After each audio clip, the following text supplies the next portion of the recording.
Okay, good morning. Nice to see all of you.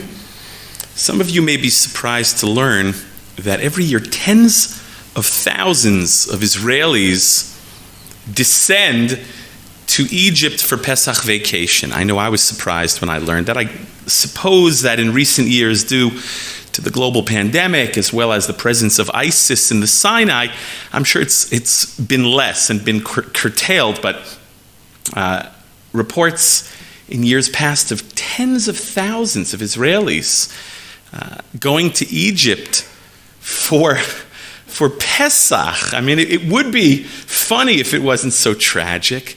I mean, it's so ironic, so counterintuitive, although I don't know, maybe they're trying to fulfill the mission at the end of Masechet Pesachim, Chayav Adam Lirot et Atzmo Ki'ilu Hu Yatsa Mitzrayim. We have an obligation to see oneself as if he too left Egypt. Maybe they're trying to reenact that, but I think they're really looking for a cheap vacation destination where they can get their shekels worth. Israelis love cheap vacation spots, and in the Sinai, you've got the beach, you've got the Yam, the sea, you've got 5-star hotels for pennies, and they can vacation like kings for a week. So the question I'd like to explore together with you this morning is it permitted for a Jew to return to Egypt? It's not so simple.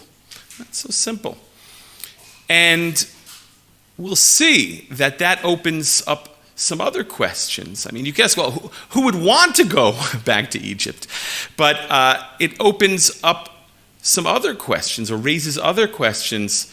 Is it permitted to go back to other places, other lands, other countries that have been less than hospitable to the Jewish people, right? What about returning to Spain following the Inquisition? All of a sudden, Spain wants to offer Spanish passports, EU passports to Israelis or to Jews of Sephardic descent. Is it permitted to go back to Spain following the Inquisition? And what about returning to Germany or other parts of Europe following the Shoah, following the Holocaust? These are questions that the post-skim, as we'll see later on this morning, discuss and debate. First, take a look at source number 1. I put here sources 1, 2, and 3. 3 different psukim from different places in the Torah which would seem to prohibit returning to Egypt, or at the very least suggest that we're never going to see them again, we're never going to see this place again. So the first pasuk is from Parashat Bishalach, and just a little context. The Jewish people, of course, leave Egypt. They arrive at the Yam Suf. They're being pursued by Paro and his soldiers and his chariots. And the Jewish people are frightened. And they cry out to Hashem. And they say to Moshe, what, were there no graves in Egypt to bury us in? You had to take us here into the desert, into the wilderness to bury us here, right? It would have been better had we stayed in Egypt rather than die in the wilderness. Yes, we would have been slaves, but it would have been better. So it's important to appreciate the context that the pasuk that we're about to read together is found in, because I think it maybe sheds some light exactly on perhaps at least one of the reasons for this prohibition. And all of a sudden, Moshe says here in source number 1, it's Shemot Perek Yud Dalet Pasuk Yud Gimel, Vayomer Moshe El Ha'am, Al Tirau, no, don't be afraid. Hityatzvu u'ru'u et Yeshuat Hashem, asher yaseh lachem hayom. Right? Don't be afraid, don't fear.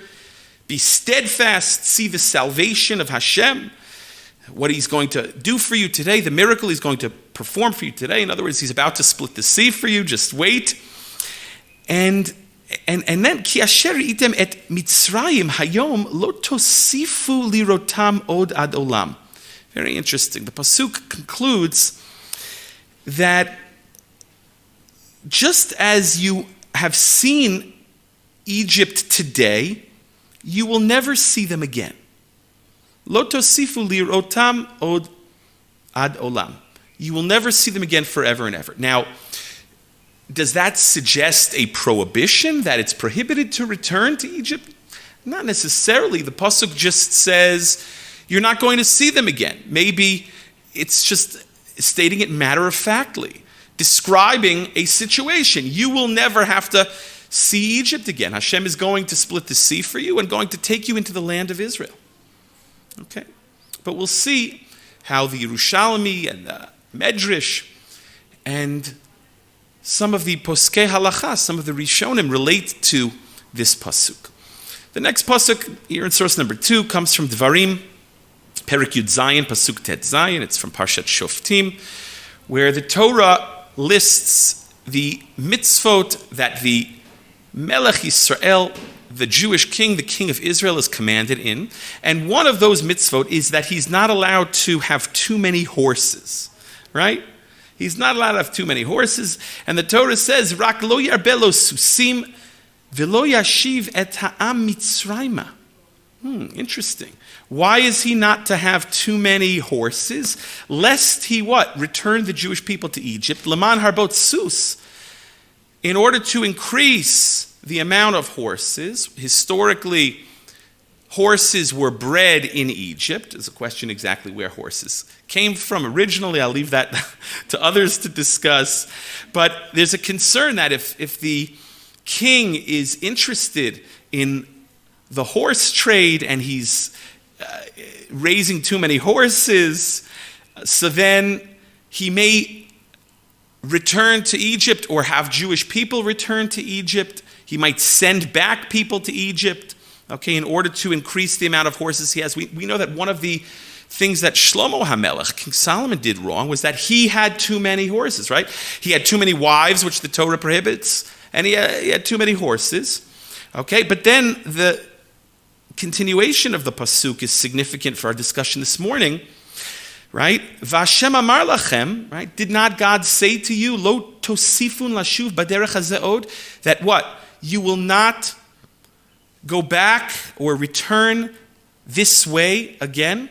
Now it's interesting, this Pasuk, it references the Pasuk that we began with. It references the Pasuk in Parashat B'Shalach, in Shmot Yud Daled. Right? In other words, the king is told, don't increase horses, lest what? You have to go back to Egypt, and Jewish people end up going back to Egypt. And did not Hashem tell you, you're not going to return baderech hazeh od, on this path again? Now, interestingly, here, the Pasuk adds something. It would seem to reference that Pasuk in Shmot Yudalid, but it adds another nikudah, namely, returning on the path. And that's also going to be important, as we'll see a little later on this morning. And then finally, here in source number 3, a pasuk from Parashat Kitavo, Devarim, Chavchet, pasuk Samech Chet. And this here is a pasuk from the Tochacha, from the rebuke of the Torah, where the Torah warns if we do not listen to Hashem and do not follow his mitzvot, there are a whole host of punishments that are awaiting us.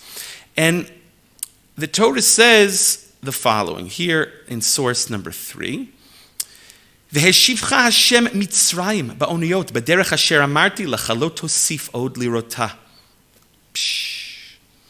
Hashem is going to return you to Egypt by boat on the path, the way that Hashem said, lo tosif od lirota, that you will never see again, you will never return to again.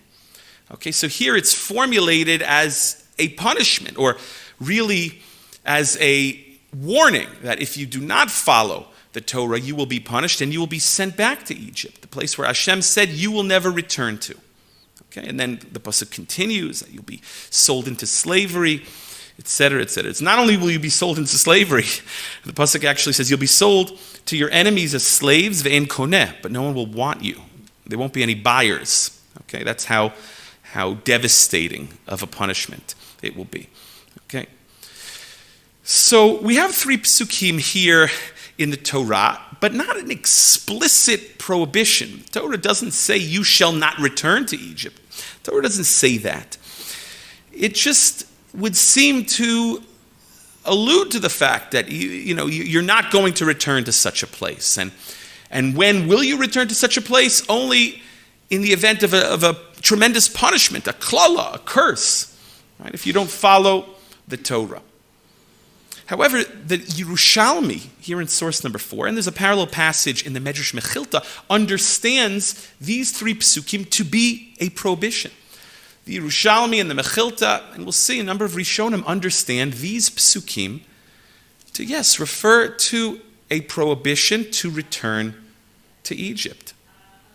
Take a look at source number 4. Tanei Rashbi, Rabbi Shimon Bar Yochai, Begimel Mikomot Huzharu Yisrael Shelo Lashuv Eretz Mitzrayim. In 3 places, the Jewish people were warned not to return to the land of Egypt. And then the Yerushalmi goes along and continues and lists the 3 psukim that we just read together.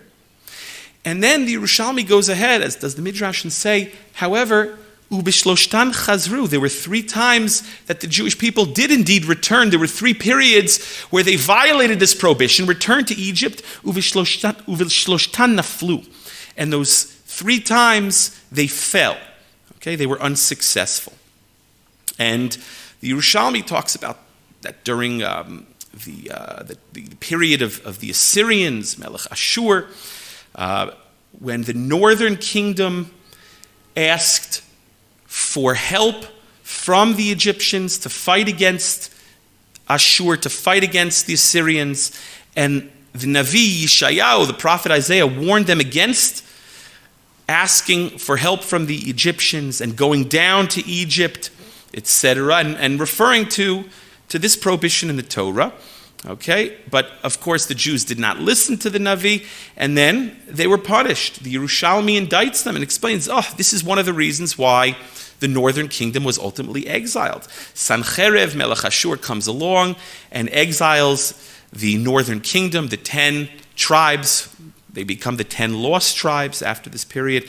And then following the destruction of the first temple, Yirmiyahu Hanavi, the prophet Jeremiah, warns the people not to go to Egypt. Of course, they don't listen, and they settle in different places, as is described in Sefer Yirmiyahu. And they fall into idolatry. They become Ovdei Avodah Zarah. And then, not long after, Nebuchadnezzar, Melech Bavel, the king of Babylonia, invades Egypt and destroys the Jewish communities there as well.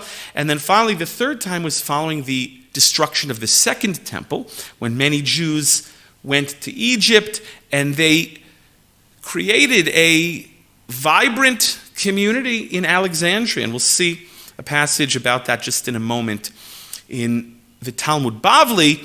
And the Emperor Trajan comes along and slaughters many Jews, and the community there in Alexandria, this Ir V'Eim B'Yisrael, is completely decimated. Okay? And then there's assimilation as well in Alexandria. So you have these 3 psukim where the Yerushalmi and the Midrash, connected to these 3 periods, we see where the Jewish people settled in Egypt against the words of the Torah, perhaps against the words of the Navi, and ultimately they were punished. Okay, take a look at source number 5. This is from the Talmud Habavli, Masechet Sukkah Daf Nun Aleph, and there the Gemara, and it's interesting, while the Yerushalmi and the Medrash understand these psukim to be a prohibition, the Talmud Bavli never says that it's prohibited to live in Egypt. It doesn't say that explicitly. It doesn't say that it's explicitly, but however, we'll see it indicts the community, the community in Alexandria. Okay? So just a little context there. The Mishnah and the Gemara describe the Simchat Beit HaShoeva, this incredible festival that took place over Chol HaMoed Sukkot, when they would draw the water for the Nisuch HaMayim, the water libations, when they would pour water on the Mizbeach in the Beit HaMikdash. And there was tremendous fanfare and pomp and ceremony and dancing and juggling with torches and acrobatics. And the Mishnah says, whoever did not see the Simchat Beit HaShoeva in the temple did not see joy in his life, in his days, meaning that was the epitome of joy. And so then you have a parallel statement.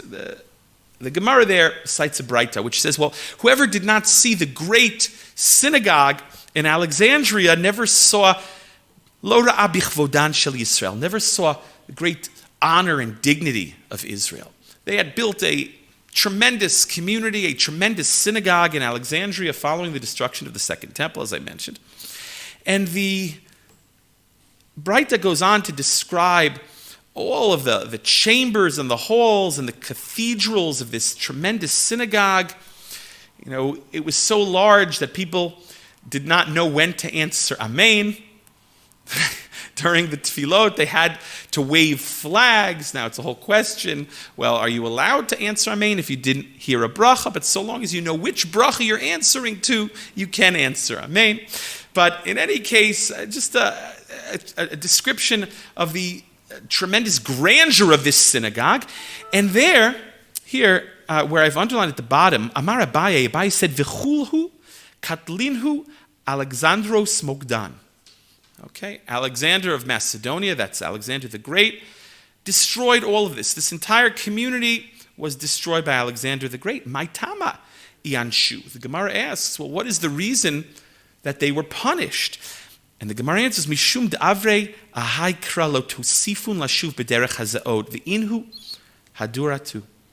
Because they violated this pasuk that you shall never see them again. And what did they do? They went back there, meaning they settled in Egypt. Okay? But again, the Talmud Bavli doesn't explicitly say it's a prohibition. It just says, well, it's the reason why they got punished. They got punished for this sin, so to speak, if it even is a sin. Okay? And that's what we'll take a look at together this morning. Now here in source number 6, this is the Rambam in Hilchot Melachim, the Laws of Kings, Parakeh, the 5th chapter. Okay? And the Rambam there discusses living in Israel and not leaving Israel, and living in Babylonia, whether it's permitted to leave Babylonia. And then finally he writes, Umutar lishkon b'chol ha'olam chutz me'eretz Mitzrayim. It's prohibited to live in it's permitted, mutar, it's permitted to live in the entire world, except in Egypt. Minayam Gadol v'ad hamarav, arba me'od parsa, arba me'od parsa. Here he's giving boundaries, okay? Keneged Eretz Kush, corresponding to Ethiopia, Keneged Hamidbar. He's giving you the geography, what is considered Egypt, what constitutes biblical Egypt as far as this prohibition. Hakol asur lityashev b'ayid. All is prohibited to settle there. Okay, it's prohibited to settle in that entire area that he defines. And then he continues, B'shloshim mekomot, he's hira Torah, shelo lashuv limitzrayim. Because in 3 places the Torah warns not to settle in Egypt. Shenamar lo tosifun lashuv b'derech hazeod, lo tosif od lirota, lo tosifu lirotam ad olam. V'Alexandria bichlal ha'isur. Right, he goes ahead and cites those 3 psukim that we began with, and then he says that Alexandria is included in the prohibition. And then he says, in the next halacha, mutar lachzor la'eretz Mitzrayim lischora uleparkamtia. But it's permitted to return to Egypt in order to do business. Ulikvosh aratzot acherod, in order also to conquer Egypt. Ve'ein isur el lishtakea sham. The only prohibition is to reside there permanently. Okay? So, the question, of course, that we have to ask, the question that many poskim ask is, wait a minute, what about the Rambam himself? The Rambam himself lived where? In Egypt. He spent much of his life in Egypt. The Rambam is born in Spain. His family flees Spain due to the Almohad persecutions.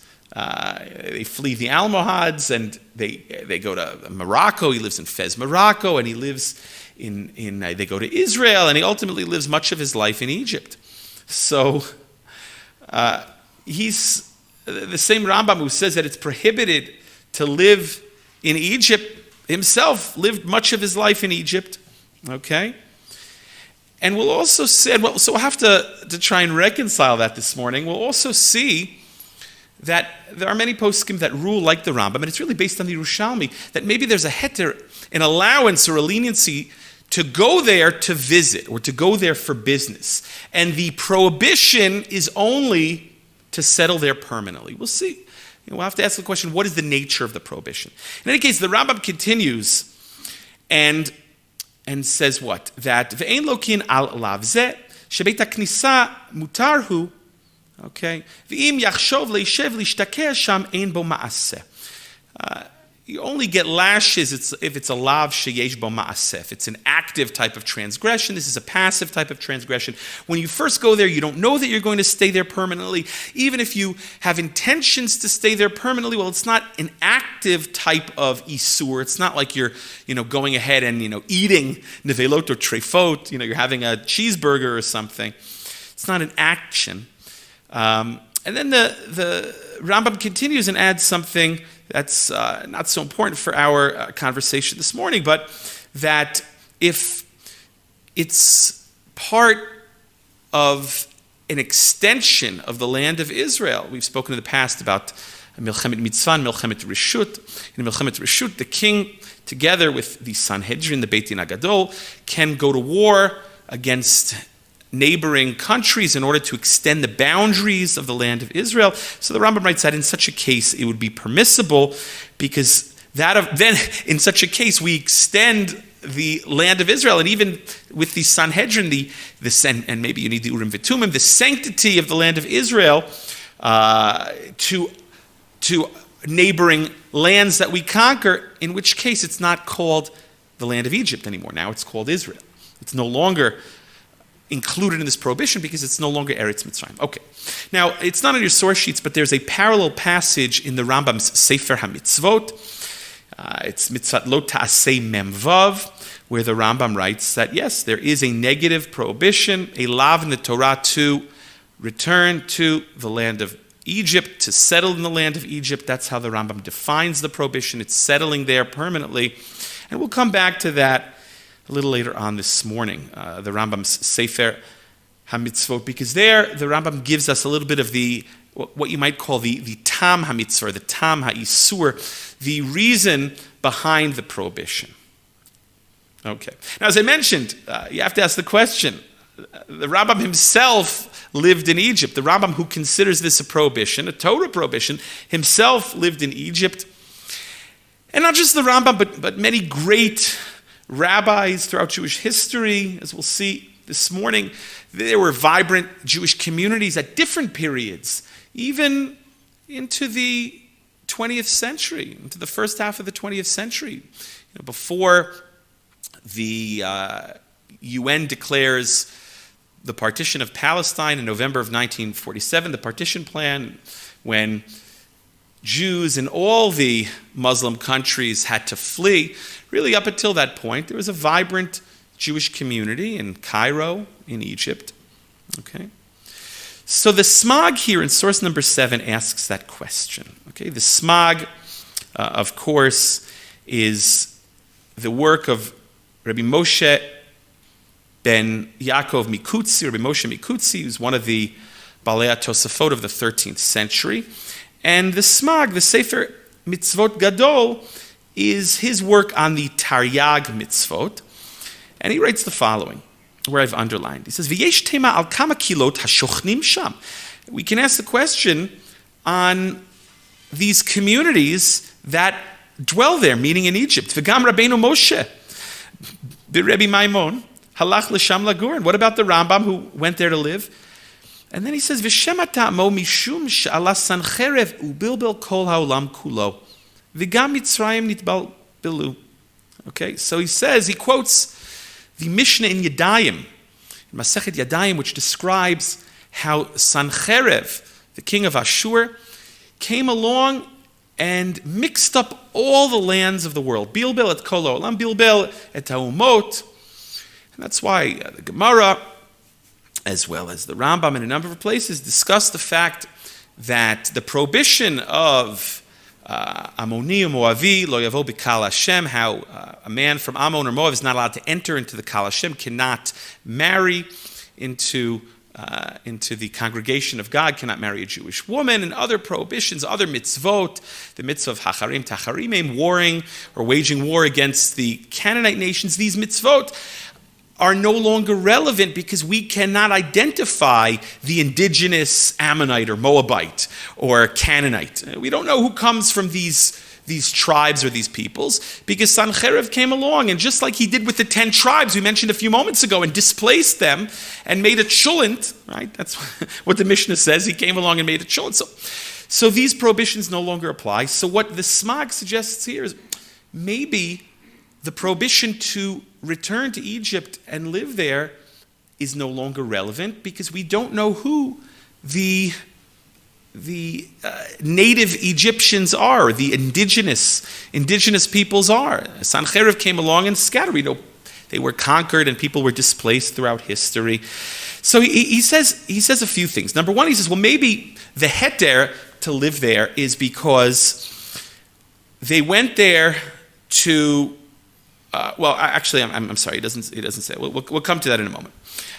But he quotes. Actually, we didn't read it together. But before, in the line before where I've underlined here in source number 7, he says that there is a heter to go there, as we mentioned, to do business, to go there for a parnasa. Okay, so he mentions that. That's based on the Yerushalmi in Sanhedrin, and then he says maybe there's another heter. Maybe the prohibition is no longer relevant once Sancheriv came along and mixed up the whole world. However, the question you can ask on that, and the question that many poskim ask on that suggestion is, well, that's all well and good, right?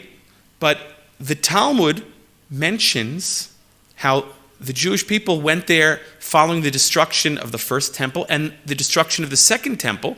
Both the Yerushalmi and the Bavli mention the community in Alexandria, and they were punished. So that was long after Sancheriv came along and made a mess of everything and mixed everything up and scattered people and displaced people, and we can no longer identify the indigenous Egyptian. And this raises a question that we'll see shortly, which really goes to the heart of the prohibition. Is the issue returning to Egypt, meaning is the prohibition a geographical one, or is the concern maybe living among the Egyptians, right? If the reason for the prohibition is living among the Egyptians, so then you can say like the Smag, that it's no longer relevant because the native Egyptians, the indigenous Egyptians are no longer there. We don't know how to identify them. We don't know if the people that live in Cairo today are the same Egyptians that persecuted us, 3,500 years ago. But if you say that it's a geographic prohibition, then maybe the prohibition is to go there at all times, even after Sancheriv came along and confused the whole world. Okay? So take a look where I've underlined next. Then he writes the following. Ve'ein lanu tam lahatir, im lo nifrash keperush harav Rabbi Eliezer mimetz. Now he quotes the Sefer Yereim of Rabbi Eliezer mimetz. We'll talk about him in a moment. We'll see what he writes in a moment. Right? Lo tosifun vegomer lo asra Torah ela baderech hazeh. Oh. The Torah said what? You will never return to this place. And then in the Pasuk in Parashat Shoftim, in Devarim Yud Zayin, it says what? It says, you will never return baderech hazeod, on this way, along this way, on this path. So the Smag quotes from the Sefer Yereim, who says that the prohibition is, he limits the prohibition to returning on this path, which he interprets to mean, klomar, as if to say, this is the Smag's interpretation. Okay, we'll see. We'll see that this is what the Yereim says befeirush. Others will interpret it a little bit differently. We'll see in a moment, So, which means, klomar me'eretz Yisrael mitzrayim, aval mishar aratzot mutar. Okay? According to the Yereim, here in source number 8, the prohibition is limited to returning to Egypt from where? From the land of Israel.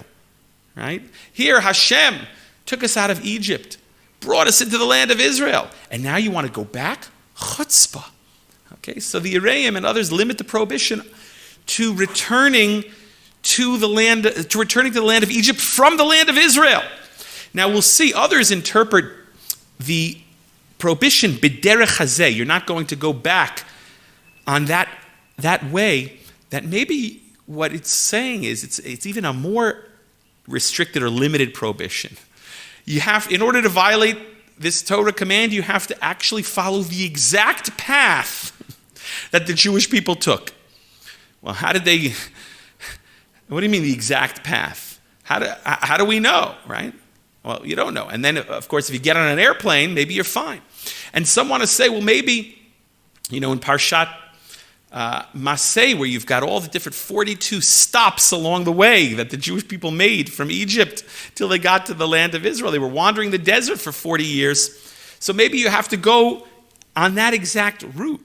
And by the way, then all of a sudden that answers the question why the Torah dedicates so much discussion to all of these places.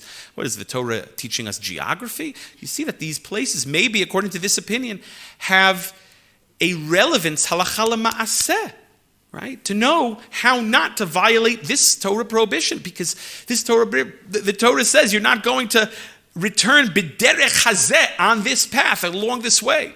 Okay, so some want to limit this prohibition even beyond what the Smag and the Yereim here say. Okay, the Yereim here in source number 8, we mentioned where I've underlined, writes V'yesh lomar midichtiv b'derech hazeh shelo asar katuv ela lashuv me'eretz Yisrael leMitzrayim. The prohibition is only returning from the land of Israel to Egypt. Aval b'shar atzot mutar, but from other lands it is permitted. Okay, Rabbi Eliezer Mimetz, also one of the Balei HaTosfot, very important work, the Sefer Yereim. It's a work also on the Taryag mitzvot, but it has Musar and Machshava mixed in as well. He was a Talmud of Rabbeinu Tam and Rabbi Elazar of Worms, the Baal Rokeach and the Ravya.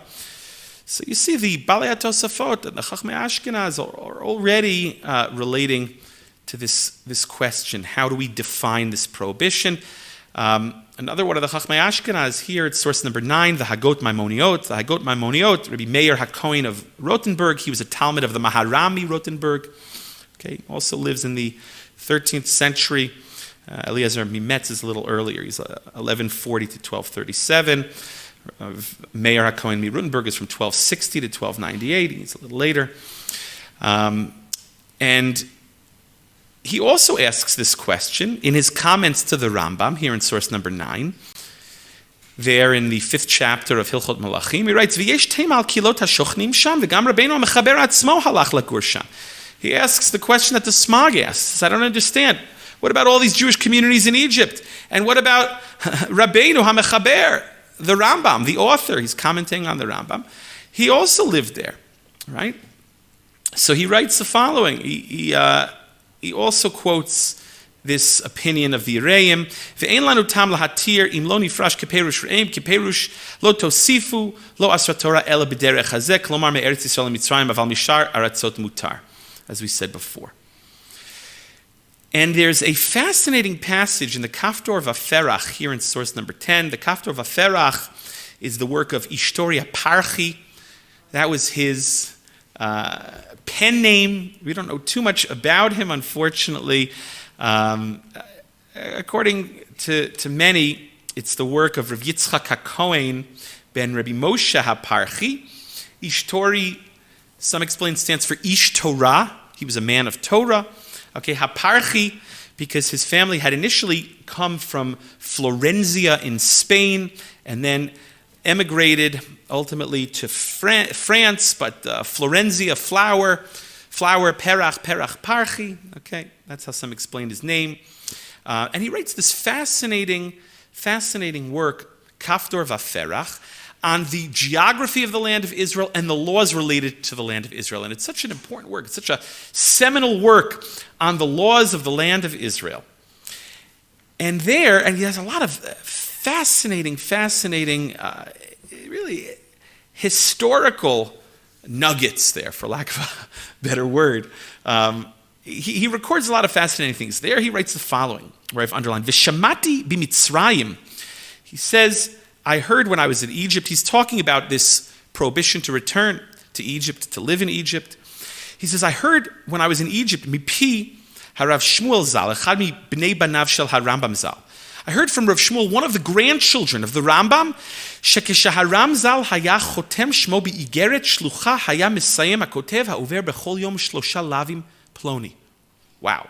He says he heard from one of the grandchildren of the Rambam that whenever the Rambam would sign a letter, he would sign it, I, the Rambam, here the undersigned, I, the Rambam, who is in violation of 3 prohibitions daily, which is understood to mean this prohibition of living in Egypt, which is mentioned 3 times in the Torah.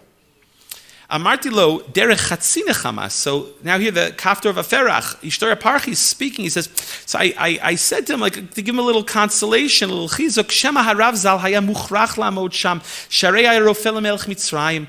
It's possible that, the Rambam had no choice. He had to live there because he was the physician to the Sultan, to the king in Egypt. And he mentions the Gemara that talks about certain leniencies for those who are karov la malchut, people that are close to the king. There are certain leniencies. V'yesh mefarshim shema she'asra Torah lashuv b'derech hazeh od eino ela al derech hamidbar yam suf. Now here, he mentions what we had previously mentioned. The Torah says you're not to return this way, right? This path. And he interprets it more literally, not only like the Yereim had suggested, and we saw in the Smag and the Hagot Maimonides as well, that the prohibition is to return from the land of Israel to Egypt, but this path, as if to say, Al derech hamidbar yam suf, literally through the Sinai, okay? Through the Sinai. Now, it's interesting, this idea that the Rambam would sign a letter, I, the Rambam, who is in violation daily of these 3 Torah prohibitions. We don't have any evidence for that. And many poskim say that that's not to be believed. We have fragments of letters. We have letters of the Rambam. We have his signature in a number of places. Okay, there are authoritative manuscripts of the Rambam where he signs off on them. We've got letters and things and Geniza fragments, and nowhere is there any evidence that the Rambam signs his name, I, the Rambam, Rabbi Moshe ben Maimon, who's in violation. But certainly there are heterim, as we'll see, if it's for parnasa, if it's not to live there permanently, maybe if you're not following the exact path, okay, that the Jewish people took historically, okay, or maybe it no longer applies, given that, as we said, the Egyptians today are no longer the same Egyptians who persecuted us. Take a look at the Ritva here in source number 11. The Ritva writes, where I've underlined, "V'nachon yoter she'ena yisur hahu ela bizman she'Yisrael shruyin al admatam." The Ritva is a major chidush here, a major chidush. He says maybe the prohibition is limited only to a time when the Jewish people are living in their land. Aval bizman hazeh shenigzar aleinu liot nidachim bechol tzavei haaretz kol chutz laaretz echad hu ve'ein isur ela shelo latzeit midat min haaretz lechutz laaretz. He says, wow, incredible. Maybe the prohibition is only when the Jewish people are living in their land and there's Jewish sovereignty. But now that we're in Galut and the Jewish people are spread out across the diaspora, maybe the entire diaspora, Egypt included, is considered as one land. And the only prohibition is a prohibition to leave the land of Israel. We know that there's a separate prohibition, perhaps, to leave the land of Israel. The Rambam discusses that as well in Hilchot Malachim. The Gemara gives certain heterim if life here becomes unlivable, if there's a famine in the land. There are other leniencies as well, why one may leave the land of Israel. But that's what the Ritva says, that maybe this prohibition, again, is only limited to a time when there's Jewish sovereignty. Okay? And when we're living on our land. And then, of course, we'll have to ask the question, what about today, when we have the state of Israel, when we have returned to our land? And we'll see that there are poskim who did discuss this in advance of the Hakamat HaMedina and in light of the Hakamat HaMedina. But first, the Radbaz here in source number 12, also one of the great poskim who happened to live for many years in Egypt. Okay, he was the Rav and Rosh Yeshiva and Av Beit Din in Egypt, and ultimately he makes Aliyah. He comes and lives in Jerusalem and lives in Tzfat and serves on the Beit Din of Rav Yosef Karo in Tzfat. The Radbaz lived from 1479 to 1573. Major posek, wrote thousands of tshuvot. And in his comments to the Rambam's Hilchot Melachim, here in source number 12, he writes the following: V'yesh li'tein tam shelo asrat Torah ela le'red lagur sham v'lishtakeh. He says, number one, maybe the prohibition is only, again, to dwell there permanently. Like we say in the Haggadah Shel Pesach, right? When Yaakov and his children come down to Egypt, because there was a famine in the land, it was only supposed to be temporary. They went down there to reside there, not to live there permanently, not to move in. Okay. And then where I've underlined next, he writes the following: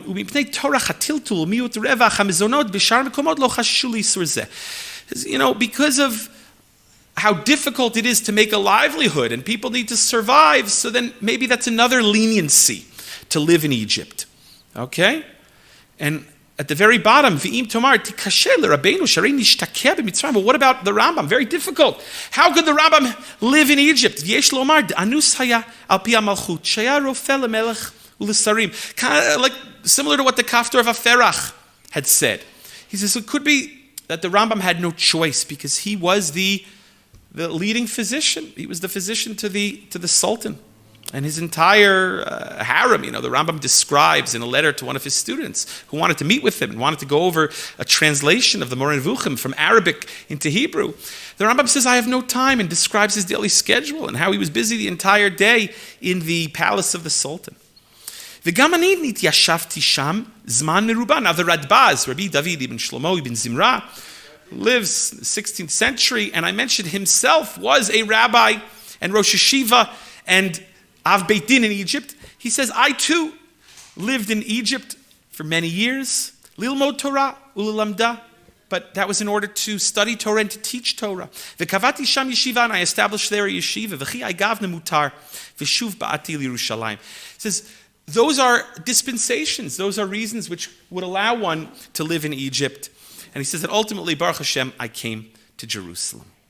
Now, as I mentioned just a few moments ago, with the founding of the State of Israel, and even before the founding of the State of Israel, once again this question was raised. Can a Jew return to the land of Egypt? And how do you define that prohibition? Okay? So here in source number 13, I've excerpted a passage from a tshuva of Rav Kook, from the Mishpat Kohen of Rav Kook. Okay? And Rav Kook writes, Shelo hizhira Torah lashuv la'eretz Mitzrayim eli yechidim. Sheyesh chashash shelo yilmedu mima'aseihem. Now here he touches on the reason for the prohibition, the tam ha'mitzvah, the tam ha'isur, which we haven't gotten into this morning. But he says the prohibition is only on individuals, not on Jewish communities. We've asked previously, how could it be that there were major Jewish communities in Egypt? Well, according to Rav Kook, the prohibition is only on individuals and not on communities. Why? There's a concern that the individuals may become influenced by the Egyptians. They may ultimately assimilate. Okay, that's the concern, that they'll learn from their ways. Aval tziburim shleimim shel Yisrael shehem shochnim biyachad b'Mitzrayim ein baze isur. Shekevan shehem yuchadim min haumot sham al yidei kvutzam b'kedusha einam bichlal azharat haTorah.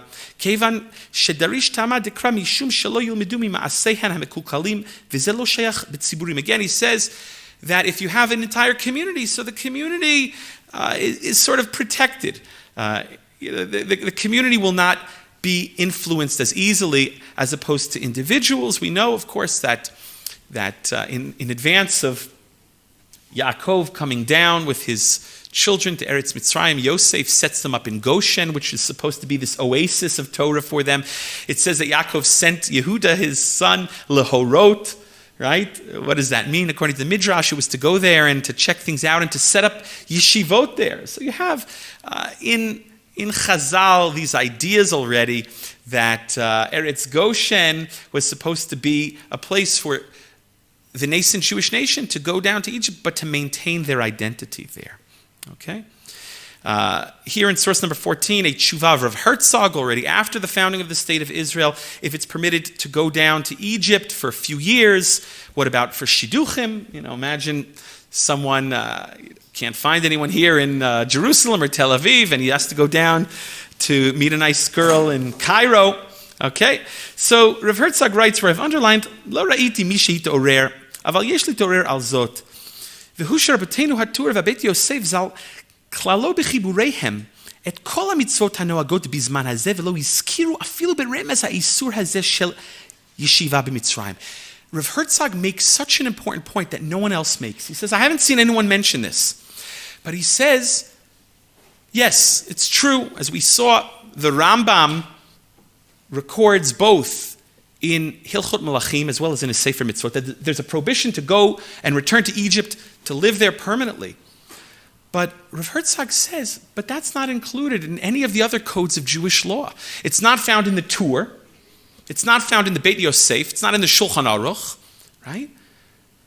Who record the Torah and the Shulchan Aruch, the Beit Yosef, they record the halachot that are relevant today. You see, the Rambam talks about korbanot and the Beit HaMikdash and things that are relevant when, again, as the Ritva mentioned, when there's Jewish sovereignty, when the Jewish people are living on their land. But the Rambam is summarizing all the mitzvot of the Torah, even those that are not applicable today.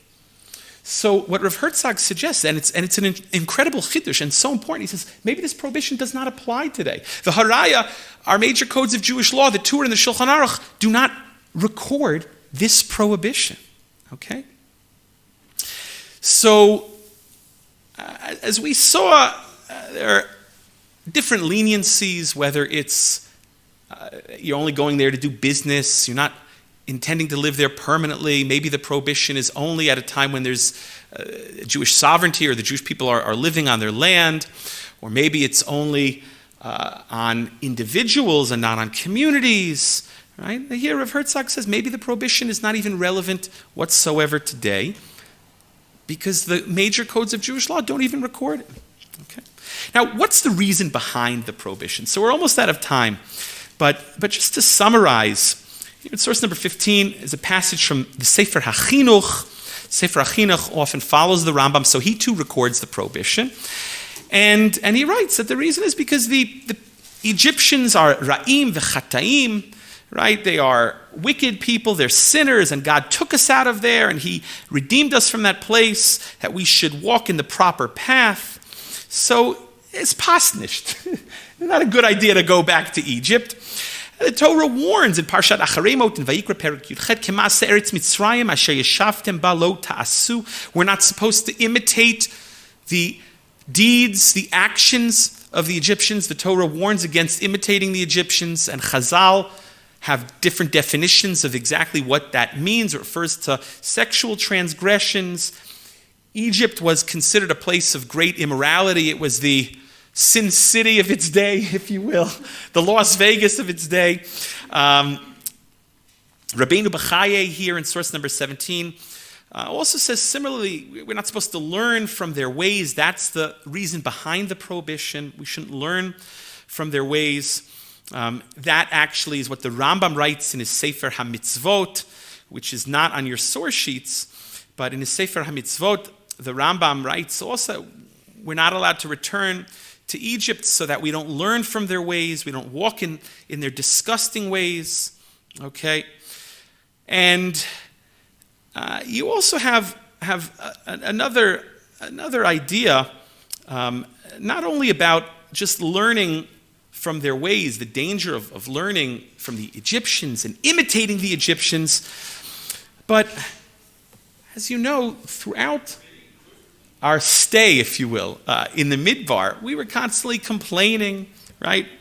In Parashat Bishalach already we're complaining and we're saying, oh,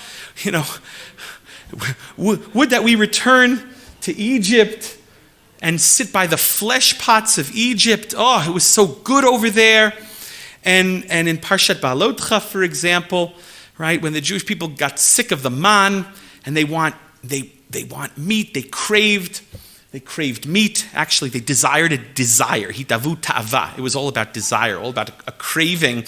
And they say, we remember the fish that we used to get in Egypt for free, and the kishuim and the avatichim and all the good stuff, all the cucumbers and the melons and the onions and the garlic that we used to get, the gourds and things in Egypt.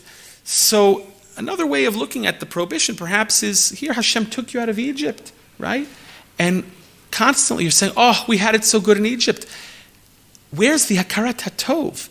So some explain maybe that's the reason for the prohibition in returning to Egypt. Okay, and that, I think, that perspective works especially with those who say that the prohibition is defined by returning to Egypt from Israel, or even, as we saw, returning to Egypt on the very path that the Jewish people took out of Egypt. As we saw this morning, there are those who define the prohibition as returning to Egypt from the land of Israel and taking the very same path.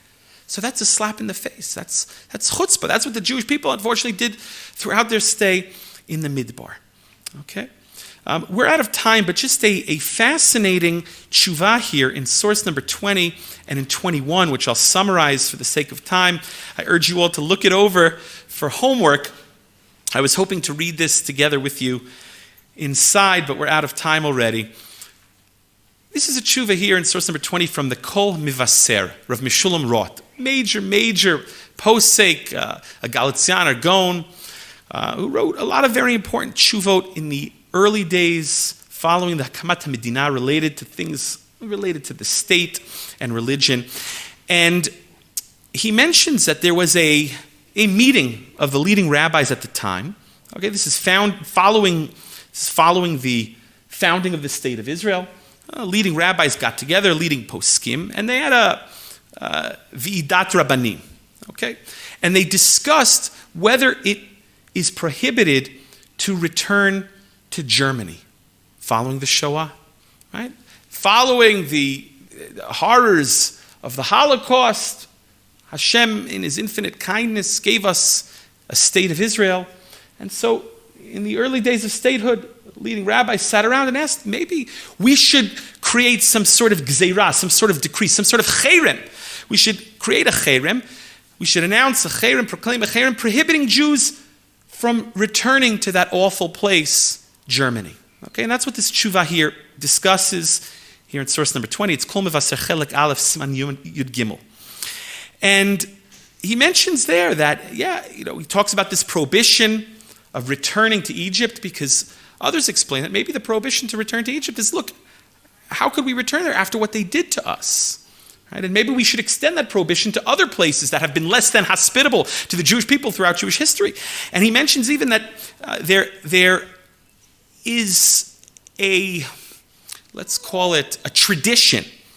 There is a tradition that following the expulsion from Spain and the Spanish Inquisition, the rabbis made a cherem on returning to Spain. But then he says that we don't really have evidence for that. It's not really recorded in any of the rabbinic literature, if you will, the codes of Jewish law.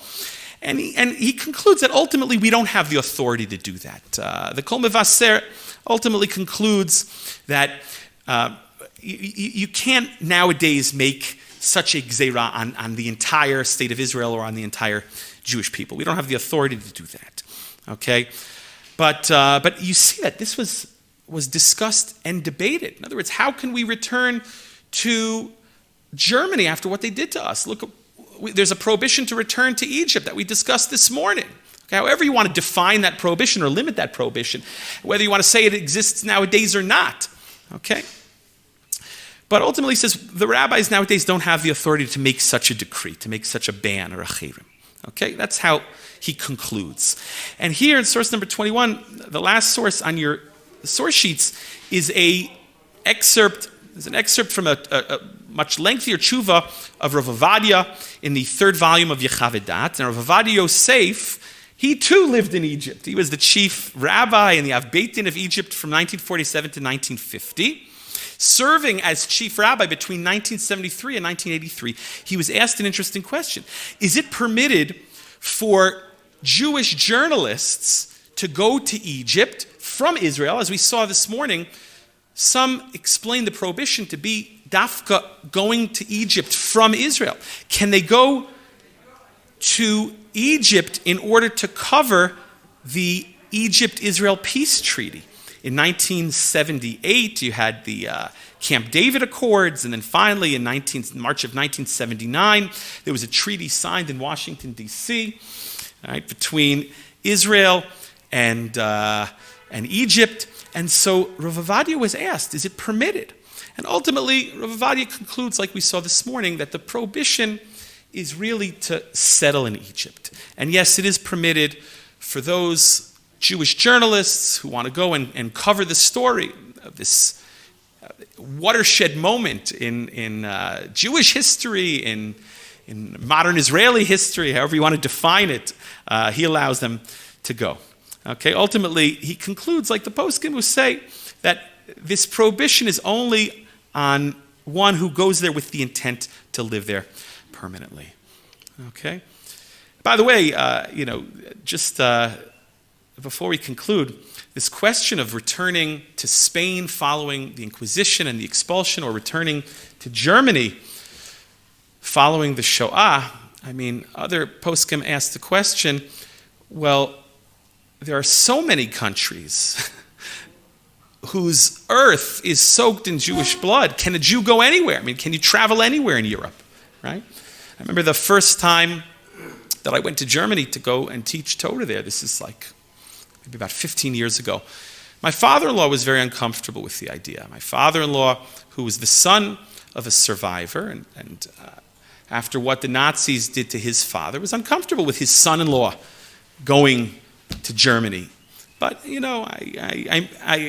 I made peace with it. I reconciled with it because I'm going there to teach Torah. In Germany today, you have thousands and thousands of Jews from the former Soviet Union that are living there, and there's wonderful kiruv that's being done, and there's a lot of opportunities there.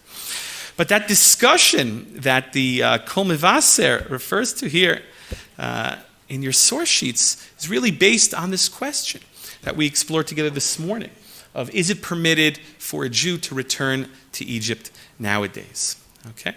Anyway, I wish you all a Chag Kasher V'Sameach. If I don't see you next week, I will be giving a class here next Wednesday morning. Okay. For anyone who wants to get out of the house, to take a break from Pesach cleaning, okay, you're welcome to. By then it's Pesach cooking. Okay. If anyone wants to take a break from Pesach cooking, you're welcome to come. I hope to see you all next Wednesday morning. If I don't see you, have a Chag Kasher V'Sameach. And hopefully you're spending your Pesach here in the land of Israel and not in the land of Egypt. All right. Be well.